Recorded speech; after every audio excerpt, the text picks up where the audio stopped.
कि जो इंसान के काम आए उसे इंसान कहते हैं, और मजबूर और कमजोर को जो काम आए उसे बलवान कहते हैं।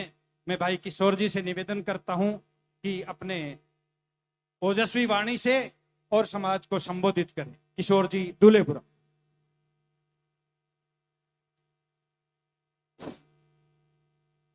बोले श्री आदे मात की। आज प्रवासी राजस्थान कुमार प्रजापति समाज की तरफ से आयोजित 7वां महासम्मेलन के इस मंच पे उपस्थित सम्मानित मंच और राजस्थान के कोने कोने से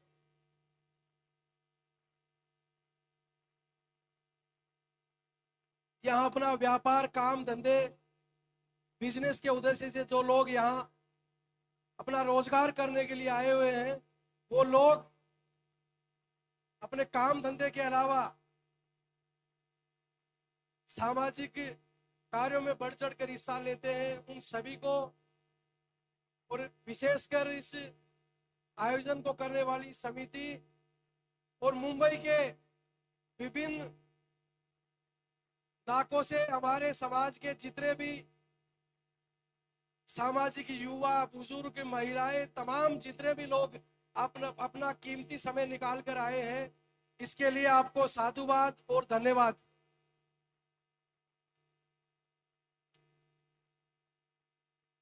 मैं साथियों 7वां प्रोग्राम है आज। पहली बार कई बार समिति ने, यहाँ के गणमान्य नागरिकों ने कई बार मुझे यहाँ आमंत्रित कहा, लेकिन किसी कारणवश मैं नहीं पहुंच पाया।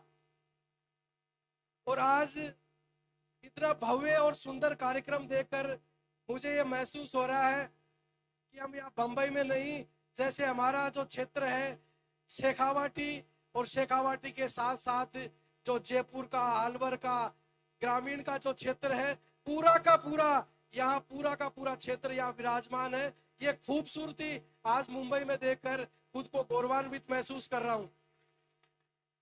और मैं तो जितने भी सामाजिक या संगठन चलते हैं, या राजस्थान में तमाम संगठन चलते हैं, कल भी मैं दिल्ली में था, दिल्ली में भी एक ही राय, एक स्वर में एक ही आवाज उठी है। पहले भी आदरणीय भेलूराम जी कांट के नेतृत्व में जयपुर ग्रामीण के जितनी भी तमाम जो समितियां थी, उन समितियों को एक मंच पर लाने का जो प्रयास इन लोगों ने किया वो काबिले तारीफ था। लेकिन मैं आपको बताना चाहता हूं, किसी कारणवश हम लोग उस मिशन में हम प्रॉपर तरीके से हम सफल नहीं हो पाए, लेकिन हमें हताश होने की जरूरत नहीं है। कल दिल्ली में भी यही मीटिंग हुई थी कि पूरे देश भर के जितने भी सामाजिक संगठन है, उनको जब तक एक मंच, एक डंडे के नीचे नहीं लेकर आ जाते, तब तक हम सब लोग चैन से बैठ।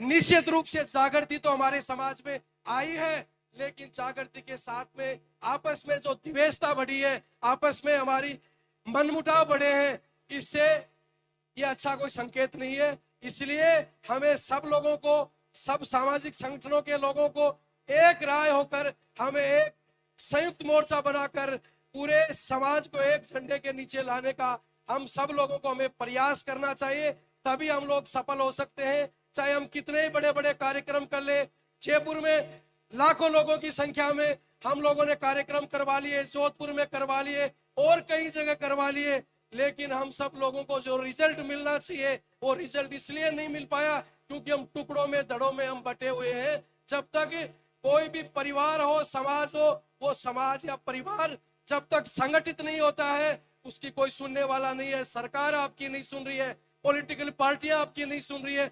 इसलिए सभी सामाजिक संगठन के जो पदाधिकारी है, जैसे अध्यक्ष जी ने अभी बताया, मार्च के अंदर ये लोग प्रोग्राम करने जा रहे हैं आरपीएसएस की तरफ से। हम तो पूरी तरह इनका जो मिशन है, उस मिशन में हर तरीके से हम खुलकर सहयोग करेंगे और कार्यक्रम के 1 महीने से लेकर जिस दिन कार्यक्रम होगा उस दिन तक मैं 1 महीना इस कार्यक्रम को सफल बनाने के लिए आपको मैं इस मंच के माध्यम से वादा करता हूं। 1 महीना पूरा मेहनत करके इस कार्यक्रम को 31 मार्च का जो आप लोग कार्यक्रम बता रहे हैं इसको हम निश्चित रूप से हम सफल बनाएंगे। और मैं आपको साथियों बताना चाहूंगा कि हम सामाजिक रूप से बड़े बड़े प्रोग्राम कर रहे हैं और प्रोग्राम के माध्यम से हम कुछ हासिल नहीं कर पा रहे। राजस्थान के अंदर अभी विधानसभा के चुनाव हुए, उस विधानसभा के चुनाव में राजस्थान में 50 लाख की आबादी कुमार प्रजापति समाज की है, लेकिन बीजेपी, कांग्रेस या अन्य कई पार्टियां एक एक दो दो टिकटें देकर हमारे समाज को हाशिए पे धकेलने का काम किया था। हम लोगों ने राजस्थान में 18 विधानसभा क्षेत्रों में निर्दलीय रूप से नौजवानों को टिकट पे चुनाव लड़ाया, लेकिन साथियों दुर्भाग्य की बात है लाखों की संख्या में हम लोग प्रोग्राम करते हैं, लेकिन हमारा कई उम्मीदवार चुनाव लड़ता है। हर विधानसभा में 15, 20 हजार, 40 हजार, 50 हजार तक की हमारी संख्या है, लेकिन हमारे उम्मीदवारों की हम स्थिति देखें 500, 400, 200, 700 वोट आते हैं, तो ये दुर्भाग्य की बात है। हमें अपने समाज का कोई व्यक्ति चुनाव लड़ रहा है, पंच का, सरपंच का, प्रधान का, एमएलए, एमपी, तमाम किसी भी लेवल का कोई व्यक्ति चुनाव लड़ रहा है, उस व्यक्ति का हमें खुलकर सहयोग करना पड़ेगा। ऐसे हमारी राजनीतिक भागीदारी नहीं हो सकती। इसलिए साथियों आप सब लोगों ने बढ़िया अच्छा सुंदर कार्यक्रम किया, इसके लिए धन्यवाद। और सामने जो मोतियों से महंगे जो लोग, युवा साथी, माताएं, बहनें, बुजुर्ग बैठी हैं, मैं आपसे इतना सा निवेदन कर रहा हूं और इतना सा मैं आपसे वादा करके जा रहा हूं कि आपके भाई, आपके बेटे किशोर के लायक आपको राजस्थान या भारत के किसी भी कोने में मेरे लायक कोई भी आपको काम हो, कोई भी आधी रात को आपको मेरे लायक काम हो, तो मुझे मेरे फोन नंबर पे मुझे बताइए, मुझे व्हाट्सएप करिए या किसी भी सूचना के माध्यम से मुझे आप जो भी पीड़ा दर्द मुझे दोगे, उस पीड़ा को मेरे पास जो भी व्यक्ति निराश होके आएगा उस व्यक्ति के चेहरे पे हंसी लाने का मैं काम कर रहा हूं साथियों राजस्थान में। इसलिए कोई मेरे लायक जब भी कोई काम हो तो मुझे आप अवश्य रूप से बताएं। साथियों मैं आप सब लोगों के लिए राजस्थान सहित पूरे देश भर में लड़ाई लड़ने का काम कर रहा हूं। पूरे मैंने मेरी नौजवानी बर्बाद कर दी, मैंने संकल्प ले रखा है कि जीवन में शादी नहीं करूंगा, और मैंने मेरी बॉडी जो है, भारत का पहला मामला है, 22 साल की उम्र में मैंने एसएमएस मेडिकल कॉलेज को मेरा शरीर भी दान कर दिया कि मैं इस समाज को जो राजनीतिक, सामाजिक, आर्थिक, शैक्षणिक रूप से हमारा समाज पिछड़ा हुआ है, उस समाज को कैसे आगे लाए, इस उद्देश्य को लेकर राजस्थान देश भर में हम प्रयास कर रहे हैं। आप हमारा सहयोग करिए, हम आपके उम्मीद और जो आशा है उसको कभी टूटने नहीं देंगे, समाज के स्वाभिमान के साथ में कभी समझौता नहीं होने देंगे। इसलिए मेरे लायक जो भी कोई काम हो तो आप मुझे याद करिएगा। इतना मान सम्मान आप सब लोगों ने दिया, इसके लिए पुनः धन्यवाद। बहुत बहुत धन्यवाद किशोर जी दुलोपरा, बहुत बहुत अभिनंदन, बहुत बहुत स्वागत।